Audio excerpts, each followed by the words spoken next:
HowToCatholic.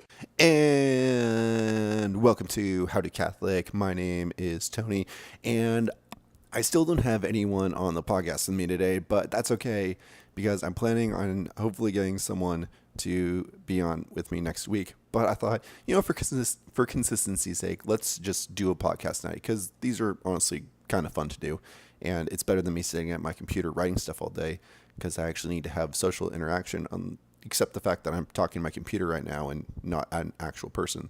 So, yeah, this is going to be my social interaction for today. If you were listening to the first 3 seconds of this podcast, you would have heard some great guitar playing by my friend, Mr. JT Harpel, who I went to and I was like, JT, I want you to record like a really short intro for my podcast. He's like, okay. I'm like, sweet. All you got to do is just like have your guitar and just go da da da da da da and then say HowToCatholic like really fast. And he's like, okay. And so we did it. And I was thinking like, should I have like an actual song or something? And I'm like, well, then I have to write a song for this podcast. And I honestly do not feel like I deserve a song right now. At some point, I might write a very cool song. But for now, we are going to stick with the 3-second HowToCatholic video. And JT, if you're listening, you might have noticed I changed your voice a little bit on Audacity. But I told you I would do that, and you seemed okay with it. So thank you, JT, for making that really cool intro. And now on with the rest of the podcast. I was on a retreat 2 weeks ago, and in one of the books we were reading on this retreat, we were discussing some stuff, and we had some materials to read.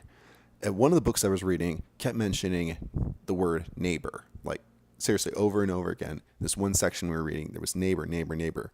And I was reading that word so many times, there was one person that came to my mind, Mr. Rogers.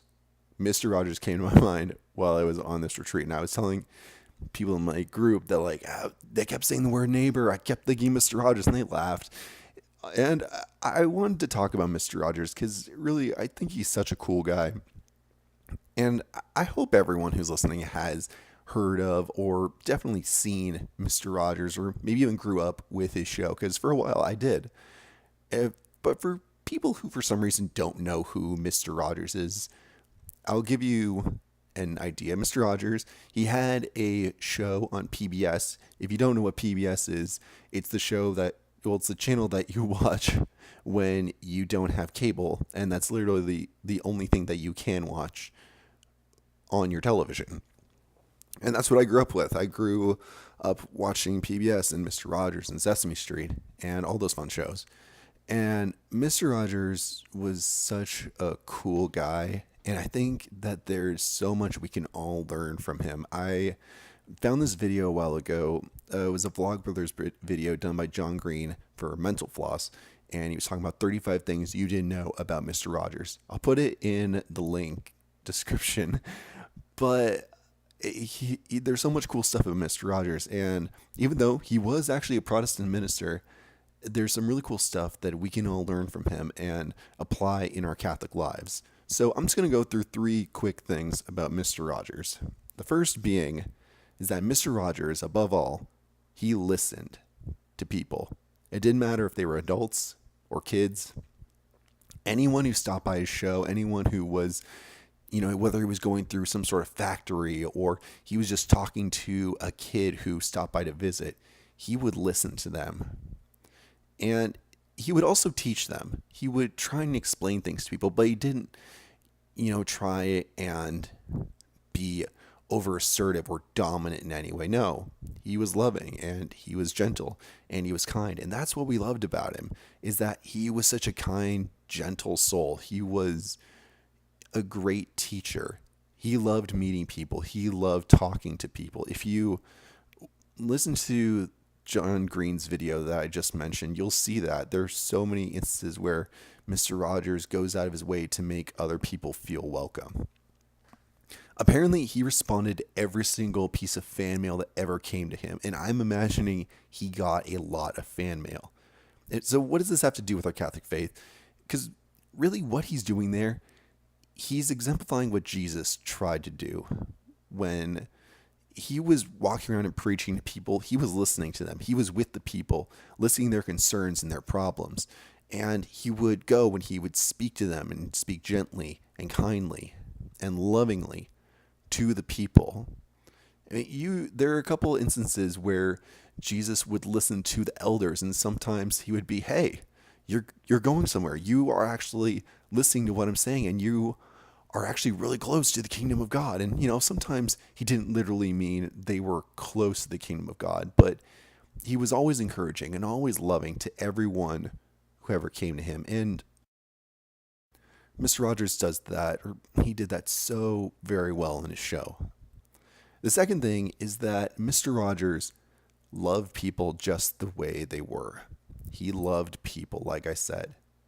And there was a video that was, I'm not sure if it was made or if it was just released around the time of the September 11th bombing back in 2001.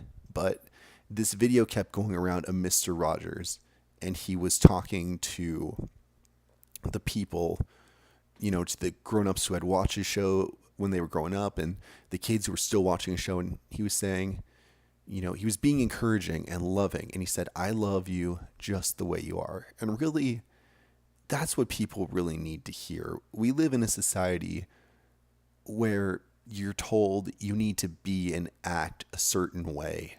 But Mr. Rogers wanted us to know that he loves us just the way they are. And that's how God is with us. He loves us just the way we are. Though, truthfully, he loves us just the way we are, but that doesn't mean that he wants us to stay the same forever. God always has big plans for us. He has hopes and dreams and desires for us. And he's hoping that by following him and listening to his call, that we will listen to what he wants us to do and how he wants us to spread his love to other people. But he still loves us. No matter who we are, no matter what we do, there is always love coming from God for every person. And I think that's really the most important thing. When I was graduating from college, at the end of our last Newman Center Mass, the seniors get to stand up and give a couple pieces of advice. And one of my pieces of advice was to follow the first commandment, which is to love people as yourself, to love God above all else, and love your neighbor as yourself. Love is God's message, and I hope that we will continue to listen to that message of love. Now, the third thing has to do with the Mr. Rogers theme song, and I hope you all know it, or sing it along with me, or at least sing it in your head. "It's a beautiful day in this neighborhood, a beautiful day for a neighbor. Would you be mine? Could you be mine?" And that Mr. Rogers, to him, everyone was a neighbor. At the beginning of the show, he would say, "Hello, neighbor." No matter who you were always his neighbor. And that's what I mean when I was saying, love your neighbor as yourself, is that everyone's our neighbor. We should treat everyone with love. We should treat everyone with respect. Everyone should be our best friend. Well, not our best friend, but everyone should be our friend. And so Mr. Rogers had tons of people on his show, and no matter who they were, no matter what kind of job they had, or no matter what they were going through, he treated everyone the same.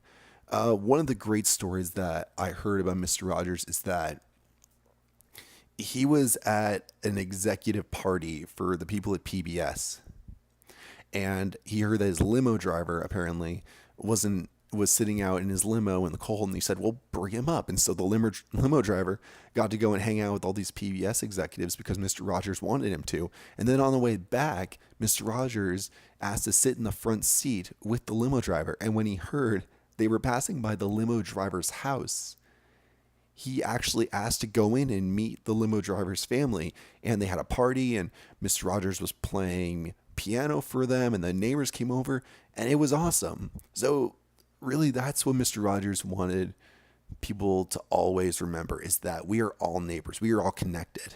And that's what God wants us to remember too, no matter who we are, no matter whether it's nations or religions or ideals that separate us. We are all neighbors, and we should act like neighbors.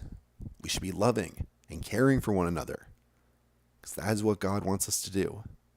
And I don't know, it's sad to think that Mr. Rogers is gone now. I mean, he's been gone for a while, but I wonder what he would have to say with the world that it is today. There are so many problems in this world.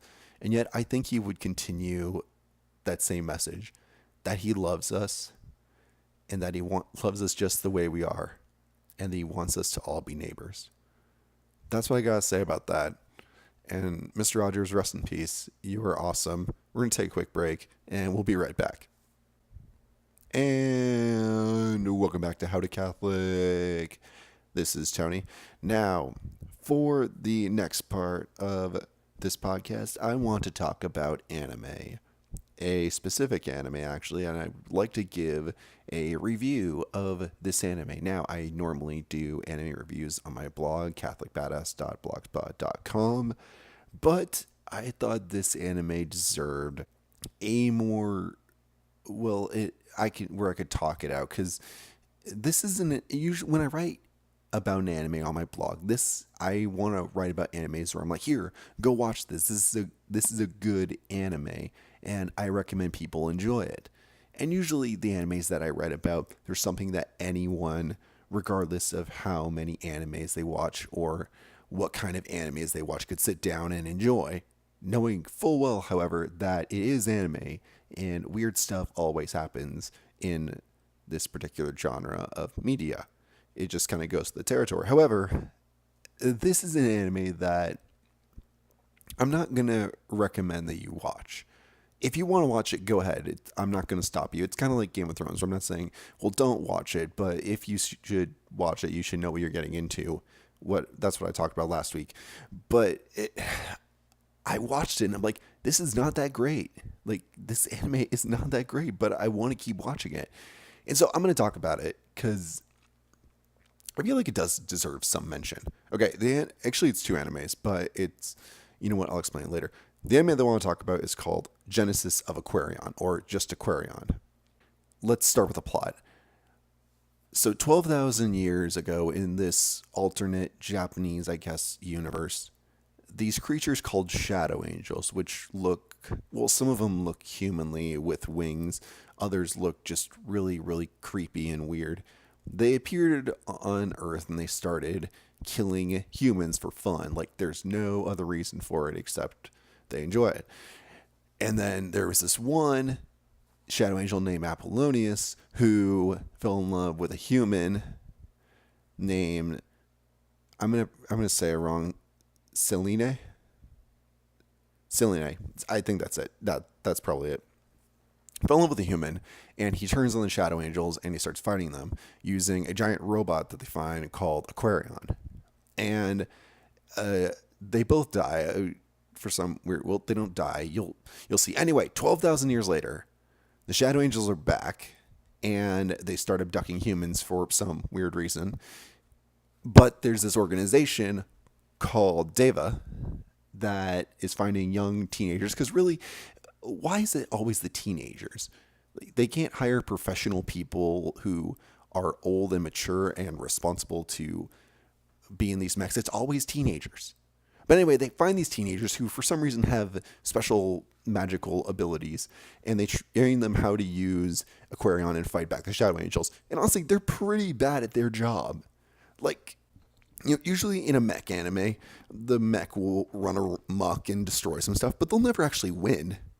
In this one, they capture humans all the time, and basically all Aquarion can do is stop them from taking everyone, because literally, if Aquarion didn't show up, it would just take everyone. But even with Aquarion there, they still take a pretty good number of humans for whatever weird reason that they're taking them.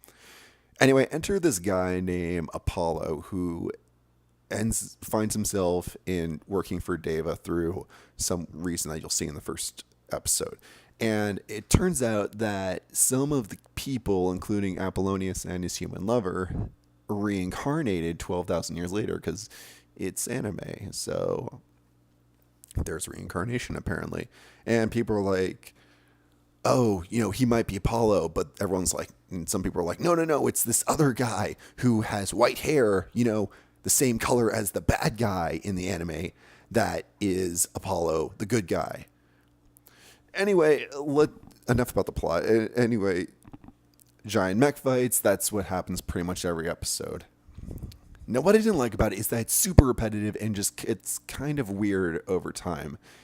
It's almost like trying to be a kid's cartoon where, there's this overarching plot that is easy to follow, and they focus on individual characters throughout the season, and they help the characters overcome some problem or learn some sort of lesson by the end of the episode. However, when you have a series that only lasts 26 episodes, you can't spend all that time focusing on individual characters. Yes, they somehow play a role later in the series, but it got repetitive over time, and really the entire series is just super repetitive.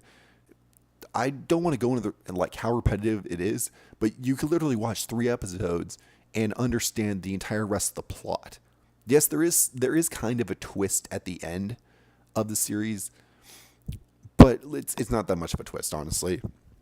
And the timing of the show was really weird also, where it starts out with, there's, one reason why the main character joined Deva, and then it kind of just sidetracks to making sure these individual characters in the show get their fair amount of screen time and they learn some sort of lesson. Then the last couple episodes, it actually jumps back into the main plot of the story. And it has not a nice ending, but it has a nice clean ending that for the most part makes sense. And yeah, I've looked online. There are mixed feelings about the show. Some people say, this is a great show, and others are like, this is a dumb show. And well, I'm lean more towards the latter, where I'm like, this is not that great of a show. Apparently it's a tribute. It's a tribute to like the mech shows that were in the 1970s and 80s, which, had a Power Ranger plot basically, where, there would be some sort of talking going on between the Power Rangers, and they would try and learn something. Then a giant monster would show up, and they'd have to fight it off, and then everything would get resolved in half an hour. That's basically the plot of Aquarion. It's basically kind of Power Rangers, giant mechs and superpowered humans and everything. And, the music was good, though. I enjoy the music. The art, so-so. Character development, there was not a lot. That was probably one of the weakest things in the show, is that they tried so hard to make sure these individual characters had some sort of character development, and yet there wasn't very much character development overall. They learned some sort of lesson by the end, these individuals did, but as a whole, they didn't grow so much. And honestly, they didn't even focus that much time on the main couple of characters. Well, there's one they kind of focus on, but he turns out a different way than you expect, or actually how you kind of expect at the end of the series. I know this is kind of confusing, but if you decide to watch it, I'm giving you an understanding of what you're really getting into. So anyway, this show ended, and I'm like, oh, okay. That wasn't bad. It was enjoyable. I enjoyed myself watching it. It was, it was a weekend where I didn't have anything going on. So I'm like, hey, let's just marathon a random anime. This only had 26 episodes. So I watched it. Now, there is a second season, which doesn't really make sense, but it totally works still. They weave it in very interestingly. And it was done a couple years afterwards, and it's done in a completely different style. The art is completely different, and except for the fact they make references back to the old show, they could have totally made this a completely different series. But they kept making references back to the old show. So this next season, which is also 26 episode, is called Aquarion Evol, and it takes place another 12,000 years in the future. And now they have an organization called Neo-Deva, because, Deva is so old school, they got to have Neo-Deva. And instead of Aquarion in the beginning, they have 2 Aquarion-esque robots called Aquariuses, because in that Deva, the guys and the girls are separated. Guys take one Aquarius, the girls take the other. And this one guy, Amada, he ends up working for Neo-Deva, kind of like Apollo did. But he also meets this girl named Mikono, who is, let's just face it, they're reincarnations. You figure that out pretty freaking fast. They're all reincarnations. And, this show was actually a little bit better than the original Aquarion series. The music is still really good. They recycled a couple of tracks from the original Aquarion series, which I thought was awesome. because there's actually some really good songs in the Aquarius track. That was one of the strong things about the series, is that it had really well done emotional music. Anyway, the plot is that there's Neodeva. Instead of shadow angels, there are beings from another world, from the other side of the galaxy, are coming to Earth and stealing people. And it's like the same thing where Aquarius is trying to stop these beings from another world from stealing humans again. Until Armada, I don't know why I call them Armada, somehow unlocks the hidden power of the Aquariuses and turns it into the Aquarion, which apparently is forbidden for some reason. Anyway, there's more character development in the show, which I really liked. And they actually work to make sure characters got a fair amount of screen time, and that things were actually happening, and you spent less time focused on the giant mech robot fights. Because some episodes, they don't even have robot fights. It's more focused on the characters and on development and on the story itself, rather than seeing giant things blow up, which I kind of liked. It was enjoyable, and it was nice to mix things up every once in a while. It was kind of like if Power Rangers, one episode they decided not to fight a monster thingy, and instead you just seen them hang around the house one day. That'd be kind of boring, but at least it'd be mixing it up a little bit. The art was really good, and the characters well done, and the ending, I thought, well, it was really good. It was super predictable, but it was one of those endings where you just finish the show and you're like, wow, what do I do with myself now? There are a couple of animes that I've watched where I've finished them, I've turned off the TV, and I'm like, now what do I do? I feel kind of empty. Not empty as if I'm missing something in my life, but Aquarion and Aquarion Evol, I marathon these shows in a couple of days. So when I finish them, I'm like, well, now I don't have this thing to go back to. And it was either that or the show is, it has a really nice ending, a really sweet ending, that I was kind of like, okay, this is good. It was enjoyable. So that's what I want to say about these two shows. If you want to check them out, go ahead. If you don't, I understand. I did forget one thing, though. There is a lot of subtle and not so subtle references to inappropriateness. Like in anime, there's always, a little bit of appropriateness. It kind of just goes with the territory, except for some. Most of the animes that I review on my blog, there's no trace of inappropriate behavior or anything. Some material might be controversial, but it's still a pretty solid moral show. This one, it kind of just enjoys making the audience feel a little bit uncomfortable at times, just by the way things are phrased and what you see in the show. And it's enjoyable and you get a kick out of it, but I'm like, is this really necessary? Why am I watching this? Why did they decide to put it in here? So just recognize that was my big problem with the show, is that it really didn't take itself too seriously. If it had taken itself a little bit more serious, I probably would have enjoyed less if it had taken itself more serious. Because, you would have been like, well, they obviously knew what they were doing, instead of being like, yeah, they're just making fun of the fact that they know exactly what they're doing. They put that in there for a specific reason, and that was to mess around with the audience. But like I said, it's a pretty decent show. If you want to check it out, they're 26 episodes each.